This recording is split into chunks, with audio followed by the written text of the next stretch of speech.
तो परमात्मा उस दिन के बाद सन 1995 में इतने 21 साल के बाद इतने पाठ हम घर घर पाठ किया करते थे, 3 दिन पाठ करते थे और 1 दिन पहले जाना पड़ता था। ये दास स्वयं सेवा करता था, घर घर जाके उनके सब जहाँ हमने पाठ करने का स्थान देखना होता था उसकी सफाई करते थे। कईयों का देख का कमरा होता बड़ा सा, उसी में पाठ भी करना, उसी में खाना भी बनाना, उसी में खाना भी उसी में, सोना भी उसी में। तो उस ढंग से अपनी सेटिंग कर लेते हम, इतनी जगह हम पाठ कर लेंगे। तो मेरा जाना अति आवश्यक था उस समय, क्योंकि ये स्टार्ट था भक्ति का और स्टार्ट था इस 500 यज्ञ करने का। किसी को नहीं मालूम था, बच्चे थे सहयोग देने लगे और धीरे धीरे फिर वो क्या हुआ कि इतने पाठ हो गए कि मुझे नौकरी, पहले तो क्या करता था, शुक्रवार को पाठ प्रारंभ किया, शुक्र शनि ड्यूटी करके सामने चले जाते बृहस्पतिवार को, शुक्रवार को रात में तैयारी करते, शुक्रवार को शनिवार को अब पाठ प्रारंभ करके अपनी नौकरी पर चला जाता, फिर शाम में आ लेता, शनिवार इतवार की छुट्टी हो जाती, काम चल रहा था। वो हफ्ते में हुए, फिर होने लगे डेली। अब अफसर भी दुखी और मैं भी दुखी, तो फिर उस दिन रिजाइन कर दिया परमात्मा के नाम पर। 18 साल की नौकरी होगी थी मेरी। हालांकि कुछ और भी हमारे साथी कह रहे थे भाई अभी 2 साल और डट जाओ आपकी पेंशन बन जाएगी। वाह भैया, पेंशन तो करा कितनी बार होगी, जो पेंशन ई बनेगी ना या कद्दे नहीं बनी थी, या असंख्य जन्मों की पेंशन बन जाएगी। तो वो तो इस बात को नहीं समझे थे, उन्हें तो मुझे मूर्ख ही समझा। और दास की सौभाग्य था कि मुझे नौकरी या मजदूरी मिल गई भगवान की और उसकी पुण्यात्माओं को दलदल से निकालने की। कहते आत्म प्राण उद्धार ही ऐसा धर्म नहीं और। धर्म तो और भी है, दान करते हैं, भूखों को भोजन देते हैं, ऐसा है कि सहाय करते हैं, लेकिन जो आत्म प्राण उद्धारी ऐसा धर्म नहीं और। धर्म तो ये भी है जो गौशाला बना रखी है, धर्म वो भी है जो चिड़िया ऊपर चुग्गा डाल देते हो पशु पक्षियों को, वो भी विकलांगों के जो ऑपरेशन वगैरह कराए जा रहे हैं वो भी धर्म है, अनाथ आश्रम है वो भी धर्म है। लेकिन जो आज गौ हैं उनकी सेवा कर रहे हैं अच्छी है, क्योंकि कोई भी प्राणी है, चाहे भैंस है, पशु है, कोई किसी प्रकार का, सबकी सेवा हमने इसी दृष्टिकोण से करनी चाहिए, क्योंकि सब में एक जैसा जीव, वो भी धर्म है। लेकिन अब तो वो आज वो गाय है, आज कोई भैंस है और जन्म होने के बाद फिर वो सूअर की जूनी में जा सकती है, उस बीमारी तो कौन छुटाएगा उसको। तो ये ज्ञान, ये भक्ति, ये आत्मा इस जीव को उद्धार करेगी। वो फिर 84 लाख योनियों में नहीं जाएगा, या तो मनुष्य शरीर होगा, नहीं सतलोक चला जाएगा।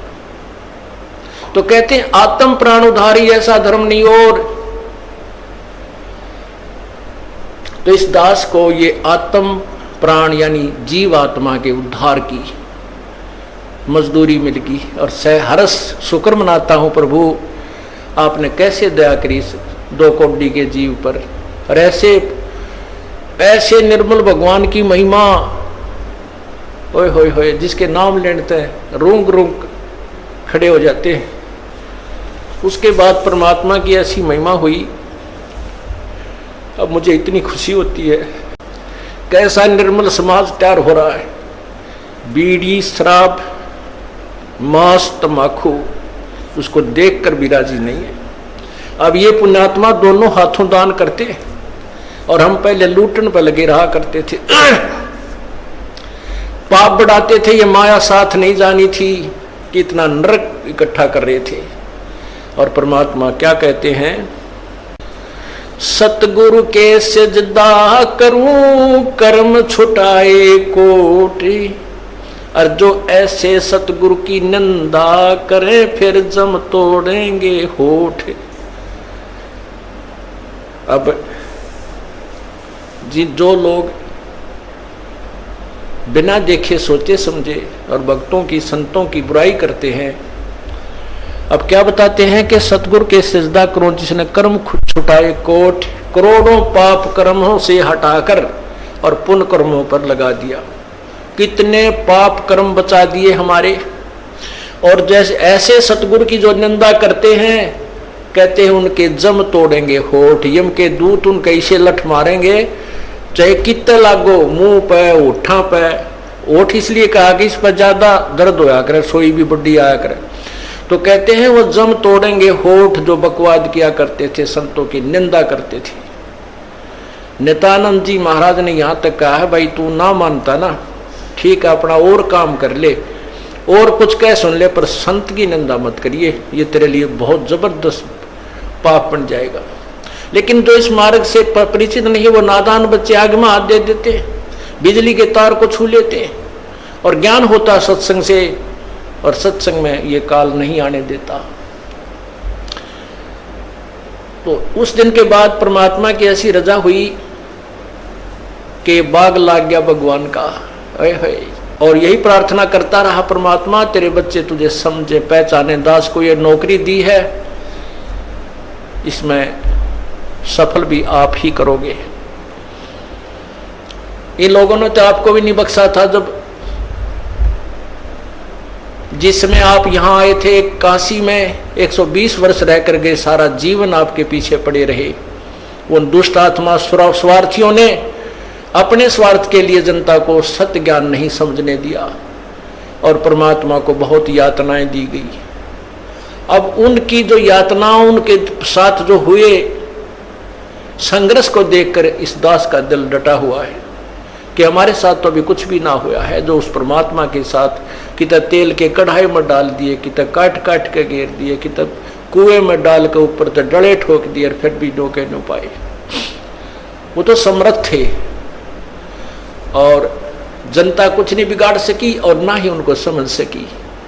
समझना चाहिए था, कुछ लोग समझे भी थे, लेकिन बाद में फिर वो ठीक ढंग से ना लगे तो भगवान ने उनको स्वयं ही रिजेक्ट कर दिया था। परमात्मा क्या बताया करते थे, कैसा एथेंटिक उदाहरण दिया करते थे। अपने आत्माओं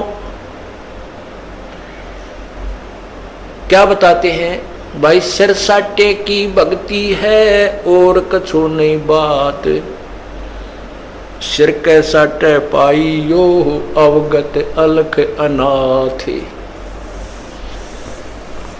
अब शीश कैसे देना है, शीश ये नहीं भाई काट के सिर चढ़ा दे भगवान के चरणों में, ऐसे नहीं।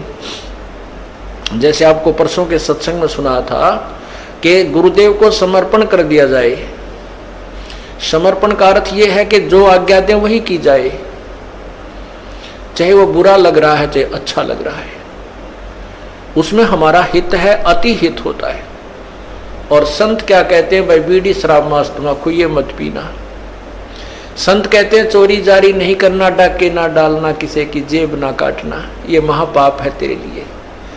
अपना करके खाना बेटा, भगवान भजना, इससे तेरा कल्याण होगा। और हम यही वचन नहीं मानेंगे तो फिर यहाँ स्कूल में आने की आवश्यकता क्या है, इस विद्यालय में सत्संग में आने की आवश्यकता क्या है। हम गलतियां भी गलती पे गलती करते रहे और फिर सत्संग में भी आ रहे हैं, तो वो फेल हो जाएंगे विद्यार्थी, वो पास नहीं हो पाएंगे। और परमात्मा के पाने का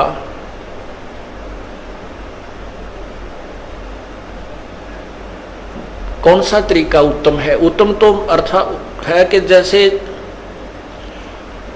आपने सुना है,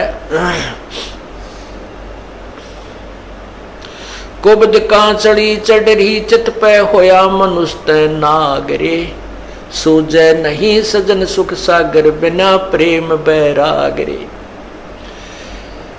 या कुबद कांचड़ी चढ़गी चित पे तो हो रहा मनुष्य नागरे, मनुष्य के कर्म है बुरा काम नहीं करना, किसी की बाल बेटी की तरफ बुरी नजर नहीं रखा है, किसी की संपत्ति की तरफ बुरी नजर नहीं रखा है, अपने जैसा दुख सभी का माने, किसी पशु का बेमतलब लठ नहीं मार दे, किसी को नाजायज तंग बिल्कुल ही तंग नहीं करना चाहिए। तो ये मनुष्य के कर्म थे, इनको छोड़कर हम अपने स्वार्थवश ना जाने दूसरे को कितना दुखी कर देते हैं, तो वो मनुष्य नहीं रहे, हम सर्प बन गए, दूसरे को विष चढ़ा रहे हैं, कोई ओछी मंदी बाणी कहकर किसी को, किसी की चोरी करके, किसी के ठगी करके, किसी की निंदा चुगली करके, लड़ाई करवा के हम नाग हो गए। और सूझे नहीं सजन बिना प्रेम बैराग रे। वो सुख सागर यानी परमात्मा, सुख सागर माने परमात्मा जो सभी सुख देने वाला है, उसकी प्राप्ति बिना प्रेम और वैराग के नहीं हो सकती। वैराग का अर्थ ये नहीं है घर त्याग का जंगल में जा बैठना, उसके बारे में परमात्मा ने बताए थे। एक नारी त्याग दीनी 5 नारी गैल वे, पाया ना द्वारा मुक्ति का सुखदेव करी बहुशैल वे। सुखदेव ऋषि माँ के गर्भ से ही 12 वर्ष का होकर बाहर निकले थे और उसको गर्भ में इतना ज्ञान था कि मैं अब जंजाल में नहीं फंसूंगा, ना शादी करवाऊंगा, और जंगल में जाकर एकांत में माया के, माता पिता भी माया है, माता पिता भाई बहन यह भी काल की माया है, क्योंकि इस विष्णु जी के गुण मोह के अनुसार हम इनमें फंस जाते हैं। हम नहीं निकल सकते, चाहे तड़कल मर जावा पर नहीं छूट सकते इनसे, फिर ये हमारे साथ ना रहते ना हम इनके साथ रह पाते। तो इस तरह का ज्ञान तो उसको था। उसने माँ के पेट से निकलते ही अपनी और नाल को भी कंधे पर डाल ली और व्यास जी कहते हैं बेटा मुझे दर्शन दे जा, बेटा मुझे दर्शन दे जा। अरे दर्शन तक दे दे, तेरी 12 साल बाट देखी हमारा छोरा होएगा। तो दूसरी तरफ मुँह किए हुए कहता है कि व्यास जी ना जाने कितनी बार तू मेरा बेटा और मैं तेरा बाप हो लिया, ना मेरा कितनी बार मैं तेरा बेटा तू मेरा बाप हो लिया। ये तो बूंदा जंजाल है, मैं ना देखूं थरे का ना कदे मेरी भी मैं ना फंस जाऊं। फिर उसने शादी नहीं कराई, शादी भी नहीं कराई, और फिर पिछले जन्म की जो बैटरी चार्ज थी आकाश में भी जाने लगा, उड़ भी जाता था, सारा कुछ करता था, लेकिन तत्व ज्ञान नहीं था। अभिमान जो का तू, जब विष्णु भगवान ने ये कहा कि जाओ राजा जनक से उपदेश ले लो, अभिमान हो गया, कट गया, ने बोला राजा जनक गृहस्थी बाई और कैसे शीश निभाऊं जाई। हम सुखदेव बोले ज्ञान विवेक का, अपनी तरफ से बड़ी बुद्धि से बात करी, विवेक के साथ क्या कहता है, हमने स्त्री का मुंह भी ना देखा। यानी राजा जनक को वो घटिया मान रहा था अपने से, क्योंकि वो शादीशुदा है। इसके बारे में बताते हैं 5 एक नारी त्याग दीनी 5 नारी गैल वे। ये काम क्रोध मोह लोभ अहंकार ये भी तो माया है त्रिगेला, इनको त्याग बेटा। जब तू त्यागी बनेगा, केवल एक स्त्री को छोड़कर भाग जाने से तो मोक्ष प्राप्ति नहीं कर सकता। अर्थात परिवार त्यागन मात्र से तेरा कल्याण नहीं है। परिवार में रहे, अपनी भक्ति कर, बच्चों को भी ला लाइन पे। जब पिताजी सत्संग में आता है तो बच्चे तो अपने आप आएंगे, उनका तो और दिल खुलेगा। अब कई बहन ज्यादातर ये परेशानी होती है उनके जीने कि हमारा पति नहीं मानता, बच्चे भी डर छुप कर कभी दाव लगा कर आते हैं, और पिता आ जाते कहना है कि माँ भी गेल हो जाए, तो बच्चे तो अपने आप आ ही जाते हैं, जैसे रंग हम रंगेंगे रंग जाएंगे ये। तो कहते हैं ये वैराग नहीं है, वैराग है, वैराग नाम है त्याग का 5-25 माह, ये सारे शरीर में और इसी में हम रहे, इसका नाम वैराग है। कैसे है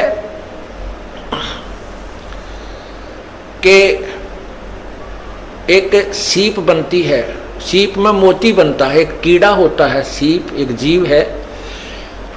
जैसे ये शंख आपने देखे होंगे, ये भी एक जीव से बनता है, ये ऊपर का कवर होता है, उसका शरीर होता है। ऐसी एक सीप होती है और वो खारे समुद्र में रहती है, और खारे समुद्र को वो ग्रहण नहीं करती, उस पानी को ग्रहण नहीं करती मोती बनाने के लिए। आकाश से स्वाति नक्षत्र की बूंद गिरती है और उस समय उसका मुंह खुला हुआ होता है, तो उसके मुंह में वह एक बूंद गिर जाती है, फिर वो मुंह को बंद कर लेती है और उसी समुद्र में गोते लगा रही है। तो इसी प्रकार जो संसार भगवान से दूर है वो खारा समुद्र है, और जो सीप यानी जो भक्त आत्मा परमात्मा का नाम लेकर अपना मुंह बंद कर लेती है, संसार की नहीं सुनती, उसकी बातों को अपने अंदर नहीं जाने देती, तो वो राम नाम का मोती बनाकर परिपक्व कर लेती है। तो यहां बताते हैं कि वैराग नाम है त्याग का। नो त्याग करना, किसी की सुननी है नहीं, कोई कम में बांटा कहें जाओ भाई तुम अपने राजी हम और भक्ति करें, ये है त्याग वास्तव में। ना किसी का बुरा माने, कोई गलत कह रहा कह ले भाई तेरी इतनी सोच है, और अपने उद्देश्य से दूर ना हो, उसे वंचित ना हो। फिर क्या बताते हैं, परमात्मा के पाने की विधि। जैसे सूरज के आगे बदरा ऐसे कर्म छयारे, प्रेम की पवन करे चत मंजन जल के तेज नयारे। ओए होए, अब वही पॉइंट आ जाता है कि सूझे नहीं सजन सुख सागर, बिना प्रेम बैरागरे। जब तक हमारा प्यार हमारे हृदय में रोना अपने भगवान के प्रति नहीं जागता, तब तक हमारे बीच में कोई मैल शेष है। और उस मैल को हटाने के लिए, उस मैल को कम करने के लिए ये सत्संग रूपी, ज्ञान रूपी, पांचों यज्ञ रूपी, सुमरन, ये सभी व्यवस्था उस मैल को काटने की ही दे रखी है। ये जितना कटता जाएगा उतना प्रेम, परमात्मा में प्रेम आपका बढ़ता चला जाएगा। जैसे सूरज के आगे बदरा ऐसे कर्म छयारे, प्रेम की पवन करे चित मंजन वो झलके तेज नयारी। है जैसे सूर्य के सामने बादल आ जाते हैं और सूर्य का प्रकाश नजर नहीं आता, ऐसे आत्मा और परमात्मा के बीच में पाप कर्मों के बादल छाए हुए हैं और प्रेम की पवन करे चितमंजन। राम नाम का वो सिमरन जो दे रखा आपको, सतनाम कहते, उसके ऊपर तो आपका चित मन लगा रहे। और प्यार की पवन जैसे हवा चलती है, बादलों को इधर उधर फेंक करके सूर्य का प्रकाश चमकने लग जाता है।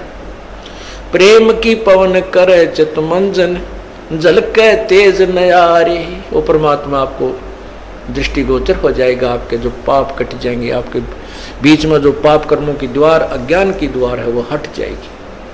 अज्ञान की द्वार ज्ञान से हटेगी और पाप कर्मों की द्वार जो है वो इस सब भक्ति विधि से हट जाएगी। पुण्यात्मा एक अंधा था और बड़ा भक्त था।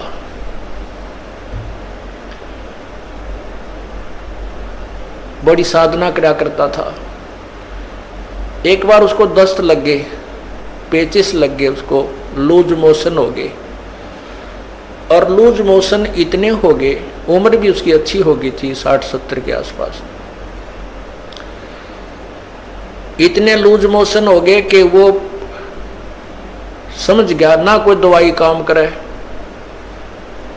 तो उसको पता लग गया कि अब तेरा जाने का टाइम आ गया है, अब नहीं रह पाएगा। इस दृष्टिकोण से उसने सोचा यहाँ क्यों दुखी करा, कोई एक आधा व्यक्ति टूटा फूटा हुआ है, यो कपड़े धोने में लग गया रहा है। तो उसने सोचा कि जंगल में जाकर के इस शरीर को त्याग दूंगा, वहीं मर जाऊंगा, 1-2 दिन में भूखा प्यासा, दस्त लगी रहे हैं, खत्म हो जाऊंगा और वहाँ इस 100 को कोई पशु पक्षी खा पी लेंगे, उसको उनका उद्धार हो जाएगा। इस दृष्टिकोण से वो महात्मा जंगल में बहुत गहरा चला गया, बहुत गहरा, और मेन रास्ते से भी हटकर जानबूझकर ऐसे सर्प तरफ निकल गया, नो लाठी के लालू का कुत्ती जंगल के बीच में, वहां कहीं आसपास कुछ भी कोई, वहां जाकर बैठ गया। अब वो बैठा था, थोड़ी सी देर हुई थी, इतने में एक बालक आया 5-7 साल का, वर्ष का। उसने कोई आधा घंटा होया होगा बैठे ने।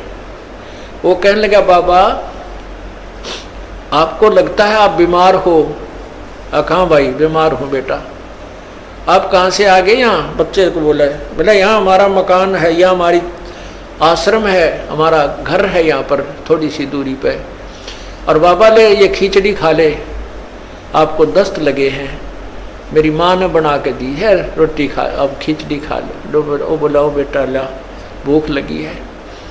अब बाबा उस सूरदास ने वो खाना खा लिया, खिचड़ी खा ली। वो खिचड़ी खाते ना दस्त रहे और पेट भी भर गया।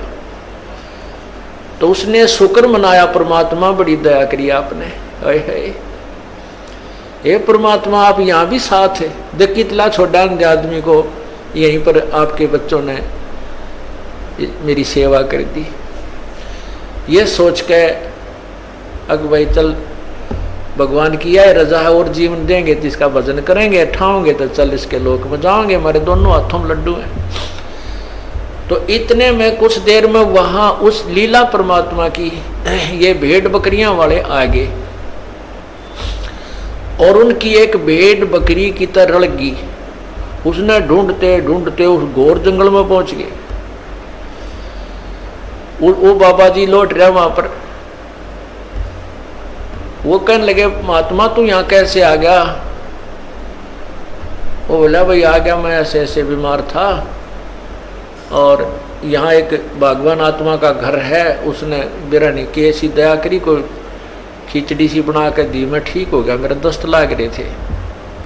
वो गडरिये जो थे वो उसके मुंह का ना देखें महात्मा उस सूरदास के मुंह की तरफ कि क्या कह रहे हो, यहाँ कौन है, किसका घर है?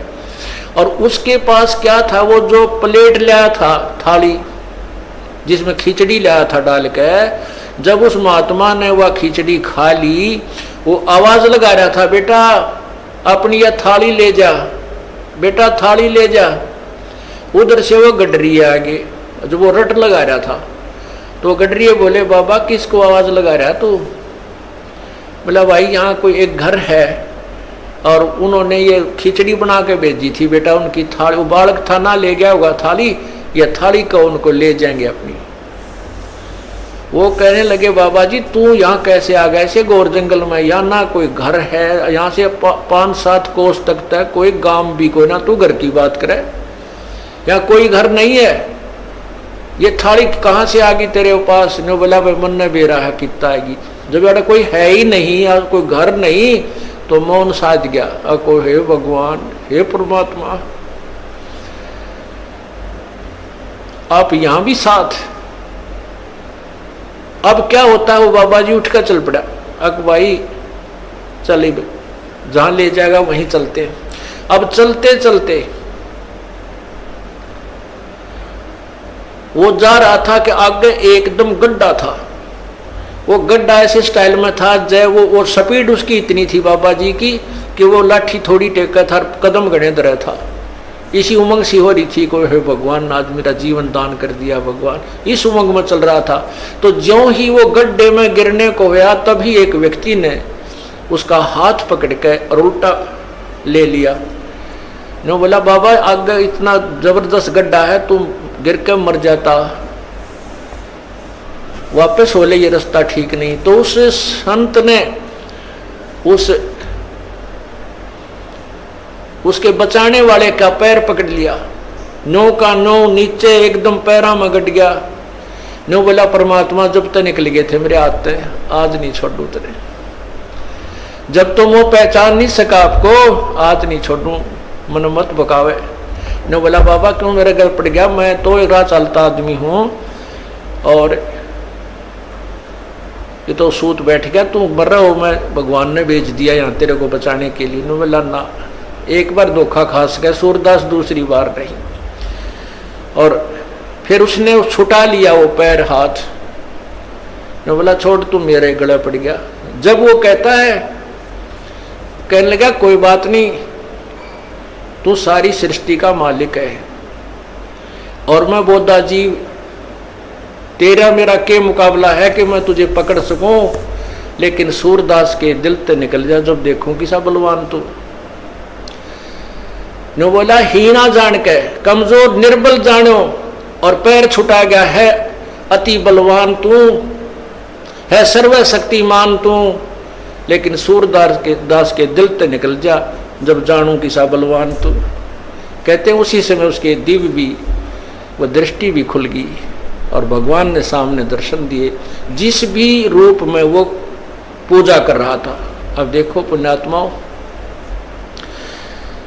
परमात्मा पूर्ण ब्रह्म कबीर परमेश्वर इस भक्ति काल तक इस जीव को लाने के लिए, भक्ति की आस्था बनाए रखने के लिए सोचल छिद्र करता है। नरसिंह जी का भात किसने भरा था, नरसिंह जी की हुंडी किसने ली थी, ये तो तत्व ज्ञान सुनो जाओगा इस अंधेरे ने। ये पूर्ण परमात्मा जो तीनों लोकों में प्रवेश करके सबका धारण पोषण करता है, यानी सबकी व्यवस्था, सबको जो भी जैसा कर्म करता उसके फल आधार पर वो परमात्मा आकर के भक्ति लाभ देता है। तो पूर्ण परमात्मा आए और फिर उसको कहा बेटा ये भक्ति कर, ये भगवान है, ऐसा नाम जप। और फिर ये कहा कि मैं तो उसका भेजा हुआ हूँ, तू नाम जाप कर, नाम से मोक्ष होगा। तो पुण्यात्माओं कहते हैं जब उसमें प्यार आया, जब फूट फूट कर रोने लगा सूरदास, बुरी तरह तरफने लगा, जब परमात्मा प्रकट हो गए, उसके नेत्र भी दे दिए और सामने दर्शन भी दिए। जैसे सूरज के आगे बदरा ऐसे करुण छयारे, प्रेम की पवन करे चित मंजन वो झलके तेज नयारे।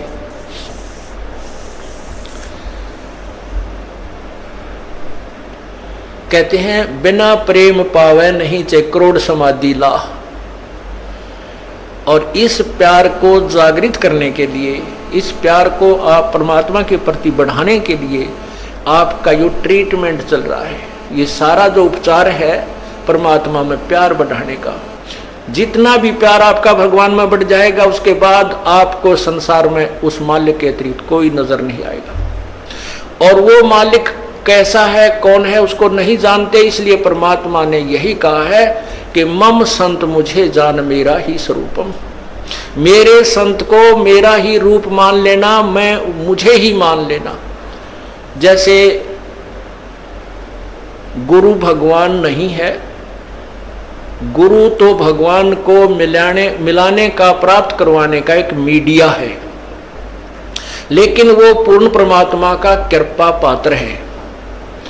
उसको परमात्मा को पाने के लिए हमारे को गुरु जी को भगवान मानना पड़ेगा। और भगवान मान के वो रिहर्सल करनी है, हमने वो प्रैक्टिकल करना है कि जब हम पूर्ण परमात्मा के सामना होगा कहीं वहां कोई गलती ना बन जावे। यही जो गलतियां हो लें अपनी सुधारना, और फिर अंत में ये पक्के हो जावा कि यह गलती फिर आगे नहीं होनी चाहिए। अब जैसे आप शरीर छोड़ोगे, जो भक्ति नहीं कर रहे उनके साथ तो वह ब्राह्मण माटी होगी, जम के दूध देखते कालजा पाटेगा उनका। और आपको परमात्मा स्वयं इस दास के रूप में खड़ा पाओगा, क्योंकि आप मुझे पहचानते हो, मेरी शक्ल को पहचानते हो। भगवान आपको वहां मिलेगा और आपको साथ लेकर के ऊपर जाएगा। तो आपको ऐसा लगेगा जैसे सत्संग में जा रहे हैं। वहां पर भी ऐसे ही मेले भरे होंगे, परमात्मा की लीला होगी, और वहां फिर तुम कोई गलती कर दोगे, क्योंकि यहाँ परमात्मा बहुत समय तक आपको फिर रखता है। इस 21वें ब्रह्मांड में एक, यहाँ इस एक ब्रह्मांड में अलग स्थान है परमात्मा, वहां भी आपकी पूरी ट्रेनिंग लेगा।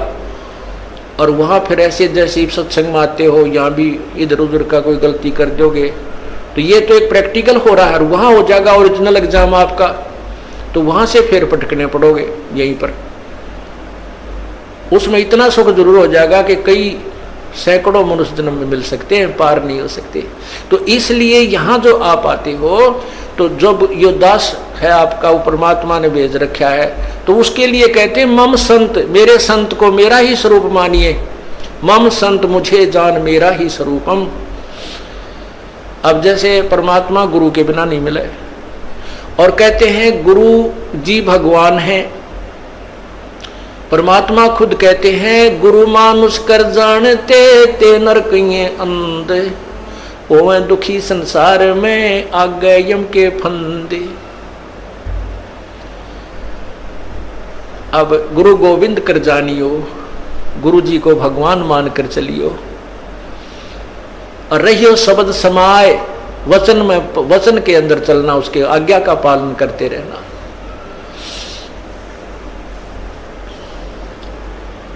गुरु की आज्ञा आवही, गुरु की आज्ञा जाव, कह कबीर सो संत है आवागमन नसाए। तो यहां हमने जैसे एक मैथमेटिक्स के अंदर गणित में एक प्रश्न आता है ब्याज का, तो उसमें मूलधन निकालना होता है, और मूलधन निकालने के लिए पहले हमने दर कैलकुलेट करनी पड़ती है। तो उसमें मूलधन मानना पड़ता है 100 रुपये। हालांकि वो 100 रुपये मूलधन नहीं है, लेकिन वो मान्य पार पड़ेगी। वो करोड़ों की अमाउंट का जो मूलधन, वास्तविक जो धन है हमारा, वो 100 रुपये मूलधन मान कर ही हम उसको प्राप्त कर सकते हैं, और कोई तरीका नहीं। तो उसमें मान लीजिए मूलधन 100 रुपये, 100 रुपये मूलधन मानकर फिर हमको उसको ओरिजिनल मूलधन को प्राप्त कर लेंगे जो करोड़ों की संख्या में है। तो वो परमात्मा को पाने के लिए गुरुजी उस परमात्मा जैसे परमात्मा नहीं है, लेकिन आपने परमात्मा मानना पड़ेगा ताकि आपकी रिहर्सल ठीक चले जा, ताकि आप ये सोचो कि जब भगवान के सामने हम जाएंगे जिसके इतने गुण सुनते हैं और उस परमात्मा से हम मिलना चाहते हैं, वह हमारा कैसा शिष्टाचार हो, कैसा बोलना चालना हो, कैसा व्यवहार हो, कैसा उमंग हो। अगरीब करीब कबीर साहब आपके सामने आ जाएं, आपने इतना गुण सुन रखा है, तो एक दूसरे के ऊपर का पड़ के उनके चरणों ने छुआ है और मतलब नु सोचा जानो मेरी बारी कब आवे। ऐसा शिष्टाचार नहीं, एक दूसरे के ऊपर नहीं गिरना, मतलब एक दूसरे से आगे पहुंचने की होड़ लगे, और नहीं तो दूर से नोएडी ठाठा के देखें वह खड़े भगवान, वह खड़े भगवान। और यही उमंग आपकी इस दास को जब देखें, ये आप पर बन जाएगी। यो ज्ञान ऐसा है कि आपको फिर कुछ भी दिखाई नहीं देगा, यो दास दिखाई देगा, और तब आपका प्रेम परमात्मा में दृढ़ बन जाएगा। आपकी यहाँ जो भी है, ठीक है, संतान संपत्ति जो भी है वो आपको अस्थायी नजर आएगी, और हम यहाँ अपना कर्तव्य करने आए हैं, ये भी पूरा करना है। तो इस प्रकार जैसे हम माता पिता की, जैसे बच्चों की परवरिश करते हैं माता पिता बचपन से, कितने प्यारे लगते हैं छोटे छोटे बच्चे, और उनको अब आप वो भूखे रह जाते हैं, बच्चों को उत्तम आहार कराते हैं, उत्तम अच्छे कपड़े पहनाते हैं, और जब वो बड़े हो जाते हैं, ब्याह शादियां हो जाती हैं, तो माता पिता उनसे उतना ही प्यार चाहते हैं जितना वो बचपन में दिया करते थे। अब हम उतना प्यार उनको नहीं दे पाते, ये भी हम पाप कमा लेते हैं।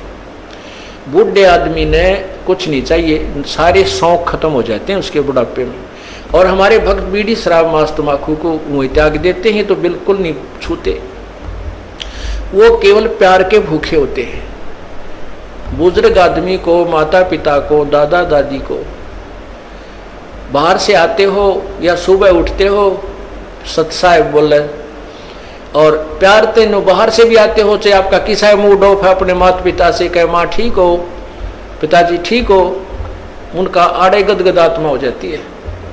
और पिताजी बोला छोरा मुँह चुड़ाओ करनो चल पड़े, तो उसकी दूना रोना बढ़ जाता है।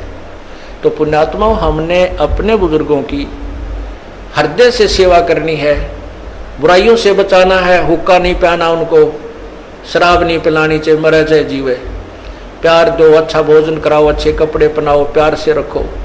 तो इसी प्रकार हमने हर कर्तव्य को पूरा करते हुए हम तभी हंस बनेंगे, तभी हम संत बनेंगे, भक्त बनेंगे, जब हम हर प्राणी के प्रति उतना ही प्यार रखेंगे। और वो प्यार सबके एक से द्वेष बनाए रखें घर में, तो प्यार कैसे रहेगा, भगवान में भी ना रहे वो। तो इसलिए हमने धीरे धीरे सब में नॉर्मल प्यार बढ़ाना है और विशेष प्यार परमात्मा में रखना है। जो पति भरता पति से राती, आन पुरुष नहीं भावे, बसे पी हर में सुरत प्रीतम में, ऐसे ध्यान लगावे।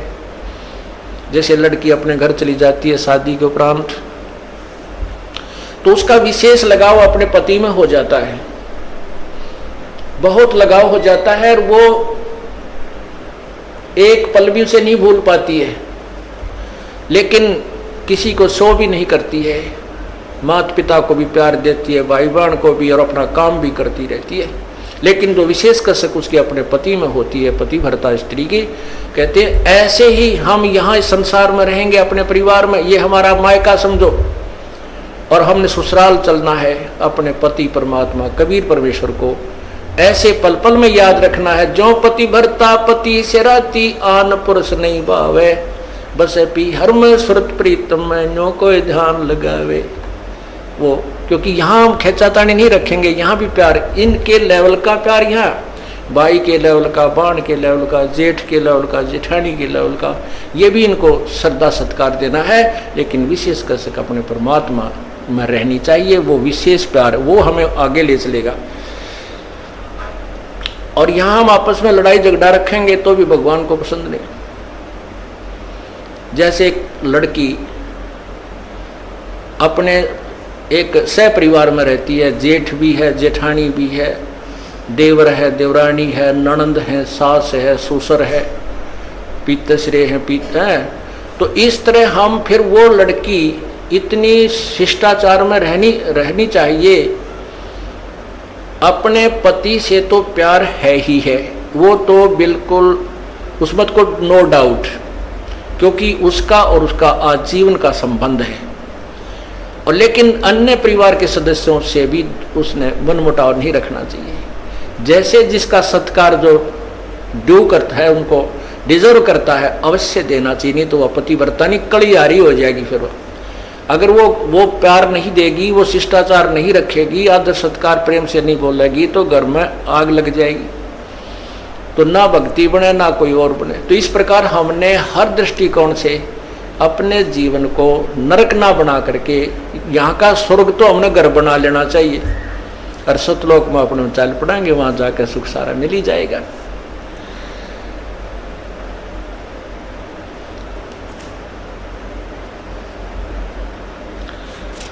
इस प्रकार हमने अपने इस जीवन को सुचारू करना है और परमात्मा प्राप्ति करनी है। सत्संग में आने से बहुत लाभ बताया है। कहते हैं संत मिलन को जाइयो, दिन में कई बार, आसौज के मेह जो ये घना करें उपकार। आसौज का मी पहले सिंचाई नहरों से नहीं थी, ना कोई ट्यूबवेल्स थे, परमात्मा पर आश्रित होते थे। तो उसमें आसौज में जो मी बरसता था, वर्षा होती थी, वो पहले वाली फसल को जो ईबो राखें बाजरे ज्वार ज्यादा बोया करते थे, उसको तो परिपक्व करती थी। और नेक्स्ट, क्योंकि चने ज्यादा बोते थे, और उसके लिए कहते हैं आगे की सिंचाई का भी काम कर जाती थी। तो अब जो पुरानी फसल यानी पुरानी आल, पुराना जो आपके अंदर भक्ति संस्कार थे, अब ये सत्संग, संत का जो सत्संग है, उस पुराने जो सत्संग जीवन को तो आपको परिपक्व कराएगा, सुचारू रखेगा, इसमें कोई आपत्तियां आनी है उनमें बिटालेगा ये परमात्मा का नाम, और आगे के लिए भविष्य की तैयारी करवाओगा। इसलिए कहते हैं संत मिलन को जाइयो, दिन में कई बार, आसौज के मेह जो ये घना करे उपकार। तो पुण्यात्माओं, सत्संग में आने से आपका उद्धार होगा। आप भी आवे और भी जहाँ तक पार बसाओ सबको समझाने की चेष्टा करें, और सच्चाई से परिचित कराना हमारा फर्ज बनता है। हम किसी के मित्र हैं और उस मित्र को इस मार्ग पर नहीं ला सकते हैं, तो उस मित्र से मित्रता मत रखिए। वो मित्र तेरी जान का झाड़ बन जाएगा और आपको ले डूबेगा। ऐसे बहुत से भक्त हमें मिले, फिर वो आखिर में उन्होंने ये बात स्वीकार करनी पड़ी, या तो वो मित्र ही भक्त बन गया ना, नहीं, वो मित्रता नहीं रही, औपचारिकता रहेगी, हृदय से मित्रता नहीं रही। अब मित्र तो हमारा एक ही है, कबीर परमात्मा। अगर हम उससे मित्रता करेंगे, तुमेव बंधु च सखा तुमेव, तुमेव माता च पिता तुमेव, तुमेव बंधु च सखा तुमेव, तुमेव विद्या च दृढ़ तुमेव, तुमेव सर्व मम देव देव। तू ही सखा यानी मित्र है, बंधु हमारा भाई बंध, वास्तव में परमात्मा ही हमारे सब नातों में फिट है, बाकी यहाँ के नाते वो अपने स्थान पर। इसलिए परमात्मा की भक्ति करो और सच्चे लगन से और ज़्यादा से ज़्यादा परमात्मा के चरणों में आया करो। ये 3 दिन की जमानत तो करवाए लिया करो काल पे, परमात्मा पे, और 3 दिन आकर भगवान का ये गुणगान सुन जाया करो। तो किरा के जन्मा का घाटा है जिसमें हम जुड़े हुए हैं। अर्ज करा करो भगवान हमें समय दे, हम जा सकें अपने परमात्मा की महिमा सुनने के लिए। रोया करो कभी उनके चरणों में पड़ के वहीं पर, तो वो ये जमानत लेगा तभी आन देंगे आपको, ना काल नहीं छोड़ा। तो अब इसका टेम जोड़ रहा है, फिर तेली का बैल बना देगा, गधा बना देगा, फिर वहाँ नहीं छूटना। तो अब हम प्रयत्न कर सकते हैं, अब हम छूट सकते हैं। परमात्मा का सहारा है, हमारे पास ज्ञान है और फिर सच्चा नाम है। आप पूरा प्रयत्न करें। बोलो सतगुरुदेव की जय।